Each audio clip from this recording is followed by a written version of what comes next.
Hello everyone, welcome to only the Shreya. अगर आप India से यूके शिफ्ट हो रहे हैं तो जो सबसे पहली चीज़ आपके दिमाग में आती है वो ये होती है कि आखिर वहाँ जाने के बाद मंथली एक्सपेंस क्या होगा, चाहे वो रेंट का हो गया, ग्रॉसरी की हो गई या फिर बाकी सारी चीज़ों का खर्चा क्या क्या आने वाला है अगर आप यूके शिफ्ट हो रहे हैं तो ये वीडियो मैंने इसी बारे में बनाया है।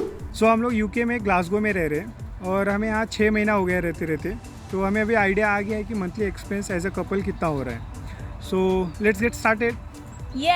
मैडी, ग्लासगो में रेंट के लिए कितना पे करना पड़ता है?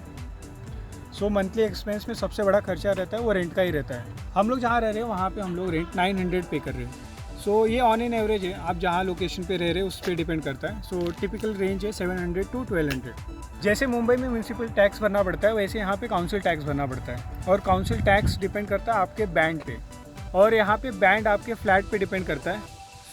टिपिकली यहाँ पे बैंड ए बैंड से लेके एफ बैंड तक रहता है, और A band being cheapest one. Whenever you go to rent a flat, just check out the band. It should be between A to C, so that will come into your budget. हम लोग जहाँ पे रह रहे हैं वहाँ पे council tax band C है और हम लोग का मंथली 147 आता है। और डिस्क्रिप्शन में हमने वेबसाइट का लिंक दे दिया है और वहाँ पे आप जाके चेक कर सकते हैं कि कौन से बैंड के लिए कितना पाउंड भरना पड़ता है। श्रेया, इलेक्ट्रिसिटी और गैस का कितना आता है? तो अगर आप ग्लासगो में रहते हो तो समर में अराउंड 150 एज अ कपल आपको पे करना पड़ सकता है इलेक्ट्रिसिटी और गैस के लिए। और अगर विंटर की बात करें तो यहाँ पे बिना हीटर के काम नहीं चलता, तो from 200 pound to 300 pound you have to pay in the winter just for electricity and gas. It's not cheap guys. And how much for the groceries? Grocery comes around 200 to 250 pounds as a couple if you are living. 250 pound तो खर्चा हो ही जाता है किसी भी तरह अगर आप बेसिक खर्चा करते हो तो, लेकिन इसके अलावा अगर आप बाहर जाते हो वीकेंड्स में और बाहर खाते हो तो उससे ज़्यादा ही खर्चा होगा।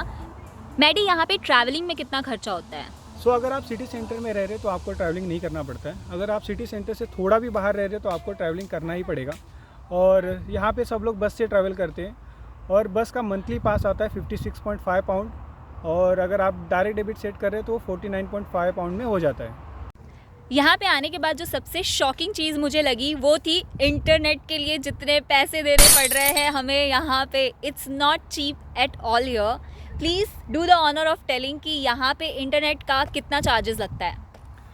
Since work from home is going on and definitely we need broadband, and यहाँ पे ब्रॉडबैंड के लिए मंथली 25 पाउंड देना पड़ता है, जिसमें आपको 100 Mbps का स्पीड मिल जाता है। और उसके साथ साथ आपको मोबाइल रिचार्ज भी करना पड़ता है, क्योंकि कुछ लोग हैं जो इंस्टाग्राम के बिना नहीं रह सकते, और उसके लिए 10 पाउंड देना पड़ता है। और किसी किसी के लिए हर महीने में 2 बार रिचार्ज करना पड़ता है, जिसको इंस्टाग्राम बहुत चलाना है, जो कि कम ऑन गाइज। एनीवेज, तो अराउंड 10 to 5 पाउंड हमें हर मंथ रिचार्ज करना पड़ता है, बिकॉज नेट यहाँ पे हर चीज़ बहुत ज़्यादा टेक्नोलॉजी है, नहीं मैडी? यहाँ पे जैसे कोई भी पेमेंट करना होता है तो नेट से ही मोस्टली यहाँ पे यूज़ होता है, तो बिना इंटरनेट के तो रहा नहीं जा सकता। तो ये जो सारे खर्चे हैं वो कहीं ना कहीं मंथली बजट में जाके एड अप हो ही जाते हैं। और एक बात और याद रखना चाहिए, जैसे इंडिया में हमें पर डे का 1.5 GB मिल जाता है, वो यहाँ पे नहीं मिलता है। यहाँ पे मंथली हम लोग को 15 GB मिलता है, जो कि उसके लिए भी 10 पाउंड भरना पड़ता है। So it's super expensive. यहाँ आके डेफिनेटली इंटरनेट की कीमत पता चल गई है guys. So this is it from us. But wait, हमने जितने भी एक्सपेंस बताए ये ऑन एन एवरेज बताए। It totally depend what is your lifestyle, so it can go up and can go down, but on an average इतना ही खर्चा होता है यहाँ पे। So hope this video is helpful for you. If you think we have missed anything and you want to know more, please do let us know in the comments below. And for more such updates, keep watching Only the Shreya. Yay!